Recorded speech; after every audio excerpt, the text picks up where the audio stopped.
क्या आप शिष्य बनने के लिए तैयार हैं? ये प्रश्न है। नहीं तो हम भी भीड़ में बैठे रहेंगे, एक आशा के साथ, एक विश्वास के साथ।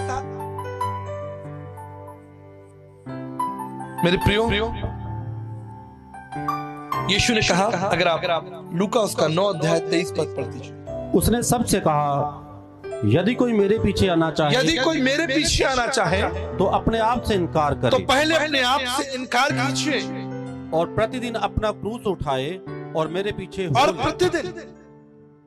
प्रतिदिन आपको अपना क्रूस उठाना है और यीशु मसीह के पीछे चलना है। क्रूस एक त्याग का जीवन, शिष्यता का जीवन, एक जीवन जिसमें बलिदान हो, जिसमें हमें परमेश्वर को कुछ देना हो। एक ऐसा जीवन नहीं जिसे हम परमेश्वर से मांगते रहें, लेकिन एक ऐसा जीवन जो परमेश्वर के लिए हो।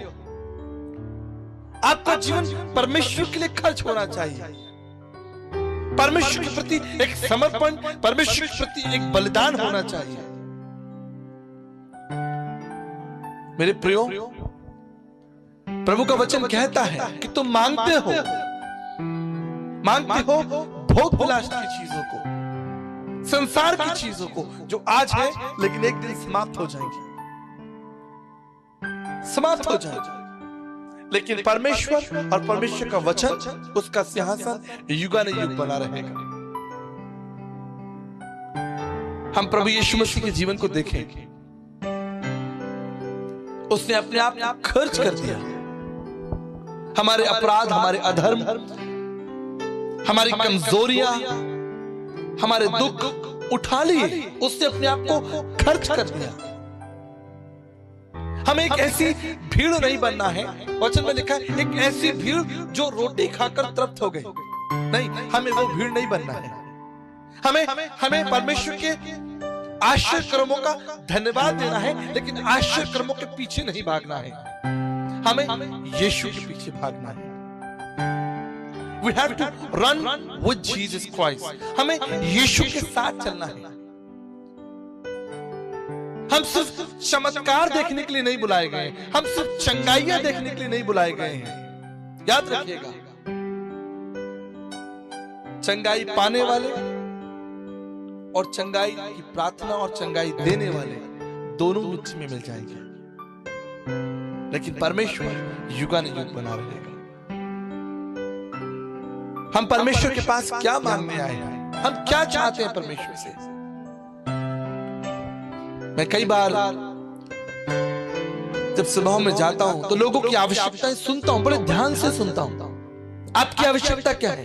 पास्टर जी, प्रार्थना कीजिए हमारे बिजनेस के लिए, प्रार्थना कीजिए हमारी नौकरी के लिए, प्रार्थना कीजिए हमारे काम के लिए, प्रार्थना कीजिए हमारी उन्नति के लिए। लेकिन कोई ये नहीं कहता कि प्रार्थना कीजिए, मैं परमेश्वर के मन को जानना चाहता हूं, मैं परमेश्वर के कार्य को समझना चाहता हूं, उसके भेद को समझना चाहता हूं, मैं उस यीशु मसीह पर मनन करना चाहता हूं, मैं उस यीशु को और गहराई से जानना चाहता हूं। मेरे प्रियो, आज हमारी सबसे बड़ी आवश्यकता क्या है? हमारी सबसे बड़ी आवश्यकता क्या है? रोटी, कपड़ा, मकान, आशीष, चमत्कार? मैं थक गया हूं। परमेश्वर ने हमें चमत्कार देखने के लिए नहीं बुलाया, लेकिन परमेश्वर ने हमें अनंत जीवन देने के लिए बुलाया है। हम चमत्कार देखने के लिए नहीं बुलाए गए, लेकिन हम अनंत जीवन, उस परमेश्वर के जीवन को प्राप्त करने के लिए बुलाए गए। उसके कोमल स्वभाव को, उसके त्याग से भरे जीवन को, हम यीशु की समानता में चलने के लिए बुलाए गए हैं। इसलिए इफिसियों की पत्री उसका 5 अध्याय 1 पद में लिखा है, बालकों के समान परमेश्वर का अनुकरण करो, उस परमेश्वर के पीछे चलो। आपको मालूम है, इजरायली लोग उन्होंने अपने जीवन के एक बड़े हिस्से में परमेश्वर के आश्चर्य कर्मों को देखा, परमेश्वर के भेद के कार्यों को देखा। उन्होंने देखा कि किस तरह से परमेश्वर ने इस्राएलियों को फिरौन के हाथों से निकलवाया। अपनी आंखों से देखा जब परमेश्वर ने स्वर्ग से मन्ना इस्राएलियों के लिए गिराया। उन इस्राएलियों ने देखा कि परमेश्वर ने किस तरह मिस्र पर विपत्तियां डाली और उन्हें वहां से निकाल लिया, बचा लिया। और वो परमेश्वर जल में उनके साथ चला, वो परमेश्वर आग में उनके साथ चला, और ना उनके कपड़े फटे और ना उनके जूते फटे। परमेश्वर इस्राएलियों के संग था। लेकिन परिणाम क्या निकला? परिणाम क्या निकला कि एक भी जन परमेश्वर के उस भाग में नहीं पहुंच पाया, उस राज्य में, उस प्रॉमिस लैंड में नहीं पहुंच पाया। सब नाश हो गए। क्यों? क्योंकि वो परमेश्वर की इच्छा के विरोध में थे। परमेश्वर लगातार उनकी आवश्यकताओं को पूरा कर रहा था, लगातार। लेकिन उन्होंने परमेश्वर के मन को कभी नहीं जाना, परमेश्वर की इच्छा को कभी नहीं जाना, परमेश्वर के वचन को कभी नहीं समझा। अगर हम उन इस्राएलियों के पथ पर चलेंगे, हम निश्चित नाश हो जाएंगे, निश्चित। मुझे दुख है, खेद है कि हम में से बहुत सारे लोग उन चमत्कारों के पीछे भाग रहे हैं जो परमेश्वर की ओर से नहीं है, उन आशीषों के पीछे भाग रहे हैं जो परमेश्वर की ओर से नहीं है। वो आशीषें, जी हां, हम वचन से देखेंगे। अगर आप लूका उसका 4 अध्याय निकालिए, लूका उसका 4 अध्याय और 6 पद। हमारे मध्य कई ऐसी आशीषें हैं जो परमेश्वर की इच्छा के अनुसार नहीं है या परमेश्वर की तरफ से नहीं है। लूका उसका 4 अध्याय और 6 पद से पढ़िए। और उसने कहा, ये कौन कह रहा है? आप जानते हैं? और उसने कहा, ये कौन कह रहा है? मैं ये सब अधिकार और इनका वैभव तुझे दूंगा। ये शैतान कह रहा है, परमेश्वर नहीं कह रहा। यद्यपि ये परमेश्वर के वचन में लिखा है, लेकिन ये परमेश्वर का शब्द नहीं है, ये शैतान का शब्द है कि वैभव और आशीष दूंगा तुझे। मुझे प्रणाम कर, झुक, मुझे दंडवत कर, मेरे पास आ, मैं तुझे आशीषित करूंगा।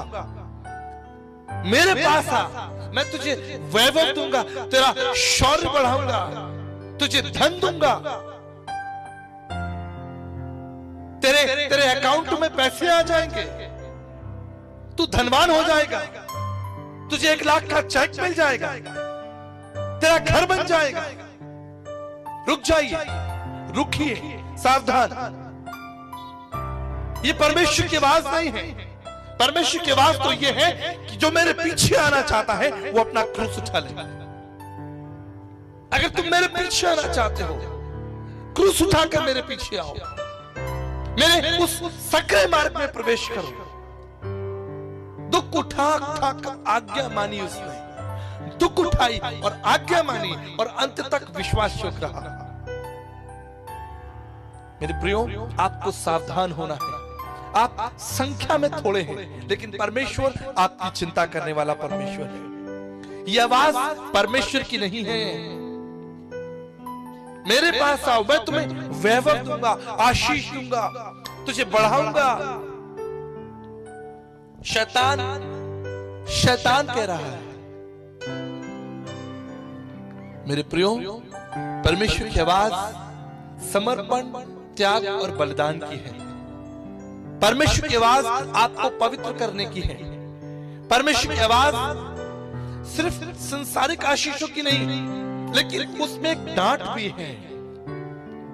सावधान हो जाओ, परमेश्वर आपको डांटता है, परमेश्वर हमें डांटता है क्योंकि हमारी चिंता करने वाला है, लेकिन शैतान लुभाने वाला है।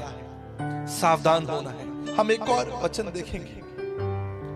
अगर आप उत्पत्ति की पुस्तक और उसका 13 अध्याय और उसके 8 पद से पढ़ना शुरू कीजिए, 8 से लेकर 10 तक पढ़िए। तब अब्राहम लूत से कहने लगा, तब अब्राहम और लूत, याद रखिए ये अब्राहम और लूत के बीच विषय में बातचीत है, जो अब्राहम का भतीजा है। आगे चलिए। मेरे और तेरे बीच और मेरे और तेरे चरवाहों के बीच में झगड़ा ना होने पाए, क्योंकि हम लोग भाई बंधु हैं। क्या सारा देश तेरे सामने नहीं? इसलिए मुझसे अलग हो जा। यदि तू बाईं ओर जाए तो मैं दाहिनी ओर जाऊंगा, और यदि तू दाहिनी ओर जाए तो मैं बाईं ओर जाऊंगा। तब लूत ने आंख उठाकर यरदन नदी के पास वाली सारी तराई को देखा कि वह सब सींची हुई है। तब तक यहोवा ने सदोम और अमोरा को नष्ट ना किया था। आगे पढ़िए। तब तक सोअर के मार्ग तक वह तराई यहोवा की वाटिका और मिस्र देश के समान उपजाऊ थी। इसलिए लूत अपने लिए यरदन की सारी तराई को चुन के पूरब की ओर चला, और वे एक दूसरे से अलग हो गए। आपके जीवन में एक चुनाव आएगा। हम में से हर एक व्यक्ति के जीवन में एक चुनाव आएगा, एक यात्रा होगी, और उस यात्रा के एक मोड़ पर एक चुनाव होगा। और उस दिन उस यात्रा के उस मोड़ पर लूत ने, बाइबल कहती है, जो अब्राहम का भतीजा था, उसने तराई को चुन लिया, उसने आशीषों को चुन लिया, उसने वो चीजें जो देखने में अच्छी थी उनको चुन लिया।